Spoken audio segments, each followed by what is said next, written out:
Halo, I co, cwaniaczki? kto mówi? Nieważne. Okej. Trafiliście w dobre miejsce. Ale jeszcze nie wiecie po co.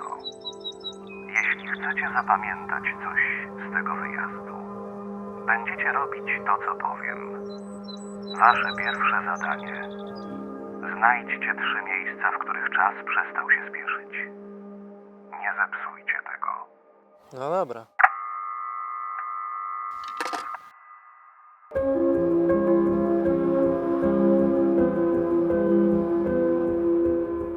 Trafiliśmy do całkiem przypadkowej wioski gdzieś na północy Słowenii i powiem Ci, że jest tu naprawdę błogo. Już po kilku minutach wiedzieliśmy, że nikt nie próbuje tu za niczym gonić. I chyba właśnie wtedy dotarło też do nas, że to nie miejsce zwolniło, tylko my byliśmy wcześniej za szybcy. Pierwszy raz od dłuższego czasu widzieliśmy dzieciaki, które zamiast siedzieć w telefonach, to spędzały cały dzień nad wodą z wędką. Widzieliśmy ludzi, którzy potrafili przesiedzieć pół dnia pod drzewem i po prostu gadać. Czaisz? Nawet krowy wydają się tutaj jakieś bardziej zaangażowane w życie. A jedyny młyn, jaki tu znaleźliśmy, był z tych prawdziwych. Nie w pracy, nie w głowie, po prostu młyn. Są miejsca, które próbują nadążyć i są takie, które nigdy nie zaczęły się ścigać. Nikt tu w ogóle nie wygląda, jakby miał zaraz gdzieś być. I szczerze, to trochę im zazdrościmy. Bo nadal mają tu sporo sałaty.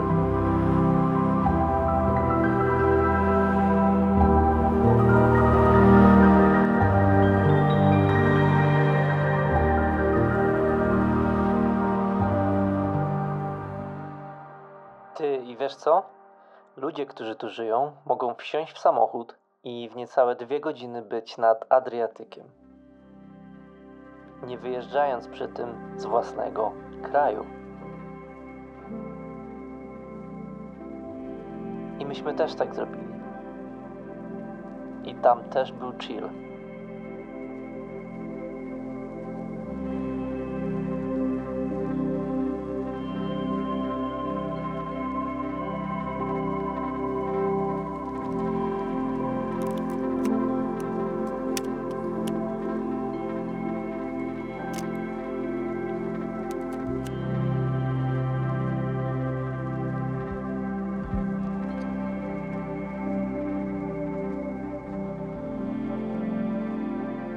Wiadomo, takie nadmorskie miasta żyją zazwyczaj z tłumu, ale najlepiej wyglądają chwilę przed jego przyjazdem. Kiedy stoliki są jeszcze puste, kelnerzy, wiesz, nie patrzą jakoś nerwowo na zegarek, a może brzmi głośniej niż ludzie.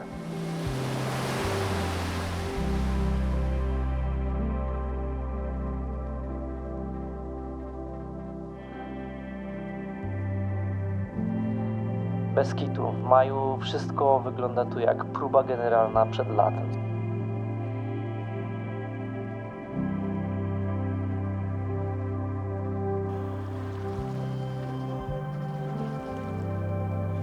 Genialny czas na to, żeby tu być.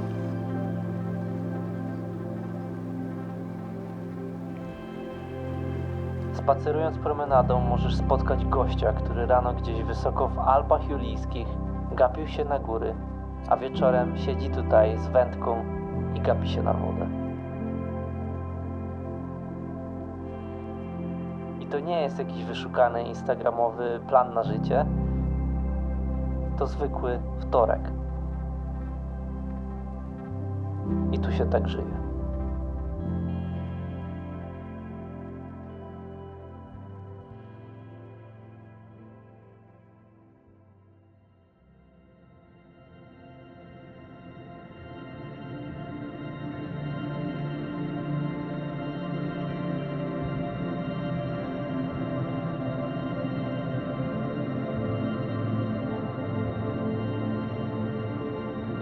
a później znowu do auta i zanim przesłuchaliśmy całą dyskografię Zenka Martyniuka, to trafiliśmy w kolejne magiczne miejsce.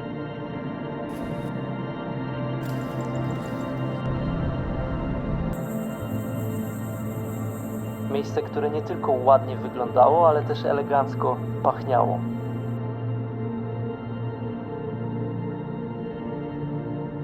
I to tak, jakbym się cofnął do dzieciństwa i wszedł do piwnicy swojego dziadka, który miał tam świeżo poprzycinane drewniane deski, których chciał użyć do jakiejś kolejnej swojej genialnej konstrukcji.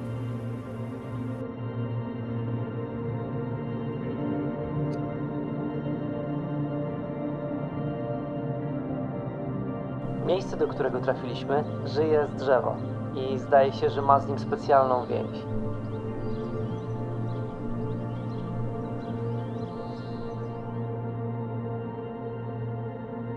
Domy, warsztaty, szopy, płoty, wszystko wyglądało tak, jakby ludzie od pokoleń dogadywali się tutaj z lasem.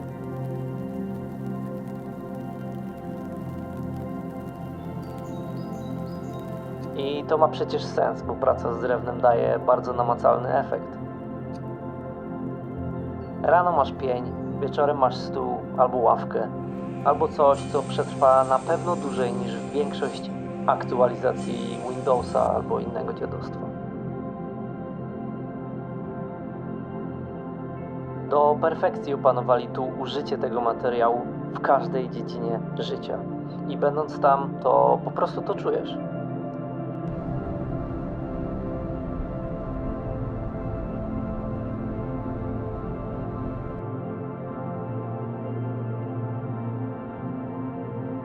W miejscach takich jak to można odnieść wrażenie, że ludzie żyją tu po prostu trochę bliżej pół roku i natury generalnie. Las rośnie dziesiątki lat, drewno schnie miesiącami. Nic po prostu tutaj nie dzieje się natychmiast.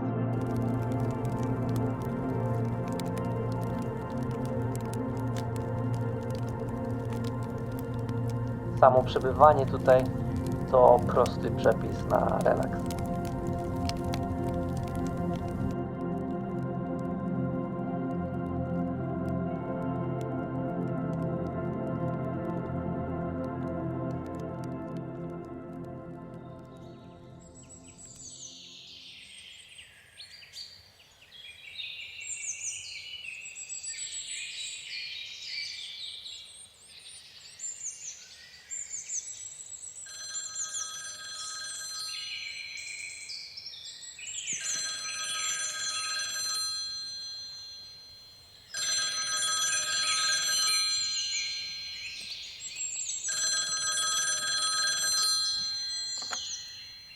Halo? Nieźle wam idzie. Szczerze? Spodziewałem się większych ciężarów. Drugie zadanie. Oddajcie hołd kolorowi, który rządzi tym krajem. Okej. Do roboty.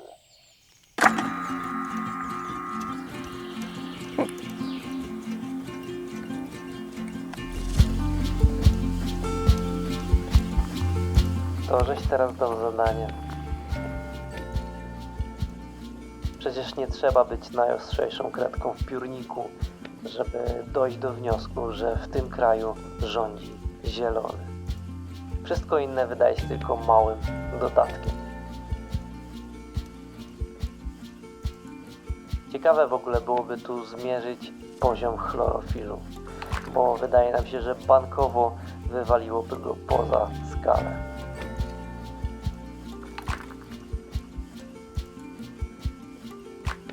Tutaj jak spuścisz z oka swój dom, to za chwilę możesz go już nie znaleźć, bo zostanie wchłonięty przez zieleń.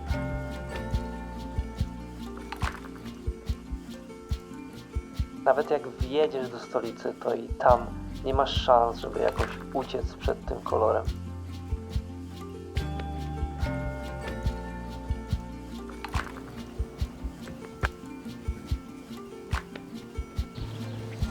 Ta rzeka normalnie też jest zielona.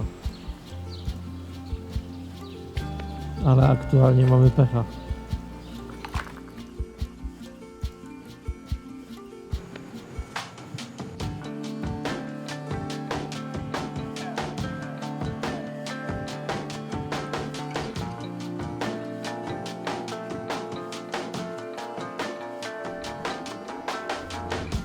Tak sobie myślimy, że to miejsce daje Ci non-stop zielone światło do tego, żeby się wreszcie relaksować. I możesz być kompletnie zielony w temacie, a i tak Twój organizm szybko ogarnie, o co tutaj chodzi.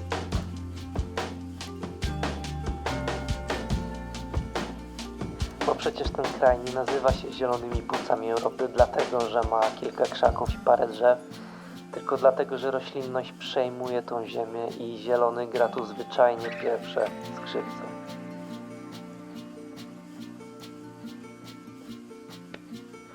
I nie myśl sobie, że to jest trochę tak jak w piosence Quebo, że trawa z drugiej strony jakaś taka, wiesz, bardziej zielona. Nie, to nie ten case. Oni są tu po prostu born to be green.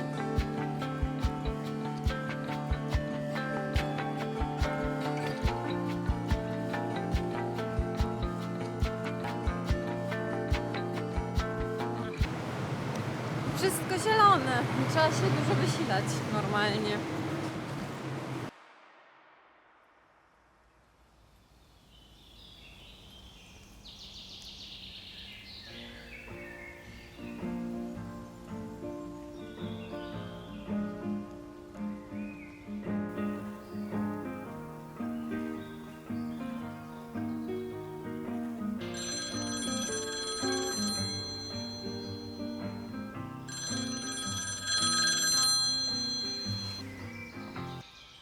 I co znowu? No, widzę, że Słowenia zrobiła już swoje. Ostatnie zadanie. Znajdźcie coś, co zostanie z wami dłużej niż zdjęcia. No okej, zobaczymy co da się zrobić. Ostatnie? Przecież my dopiero się rozkręcamy. Nie, no jajcuję. Ale tak na poważnie, to zadanie okazało się chyba najtrudniejsze. Bo widzisz, aparat to świetny wynalazek. Pozwala zatrzymywać wspomnienia, a będąc na wakacjach naturalnie chcesz ich zebrać jak najwięcej. Tylko że po kilku dniach zauważyliśmy coś dziwnego. Coraz rzadziej wyciągaliśmy aparat z torby, a coraz częściej po prostu byliśmy. I wierzyliśmy, że wystarczająco wychillowana głowa sama zachowa to, co najważniejsze.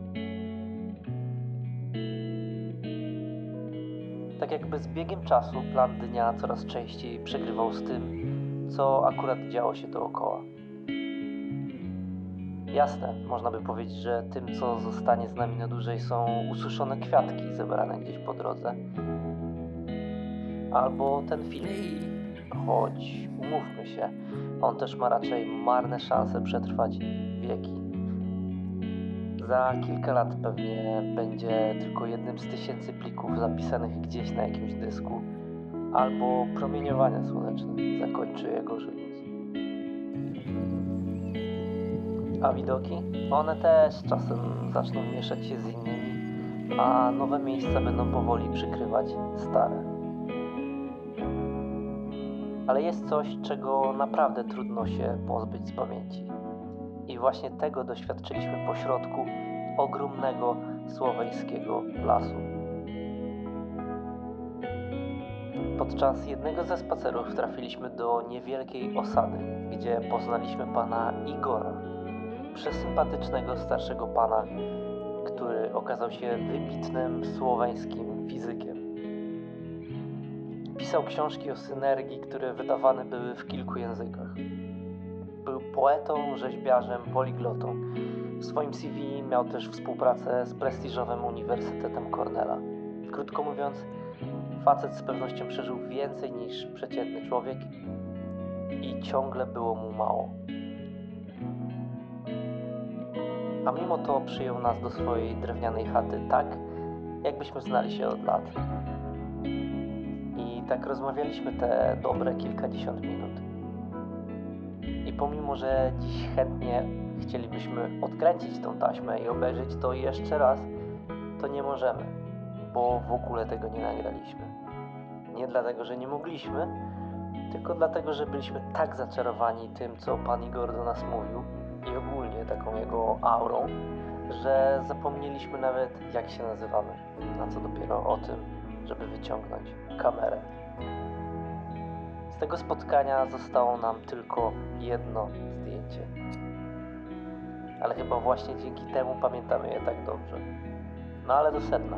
Na sam koniec tej posiadówki zapytaliśmy tego, co by nie gadać, mędrca o jedną rzecz.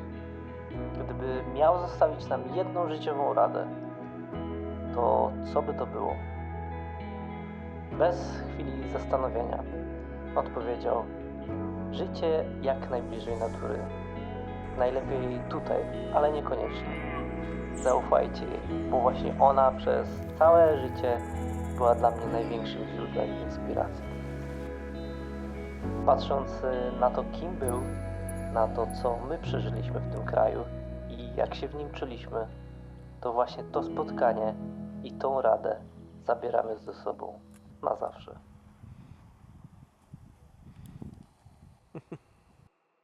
This life is like a breath. Our days are numbered as we swim.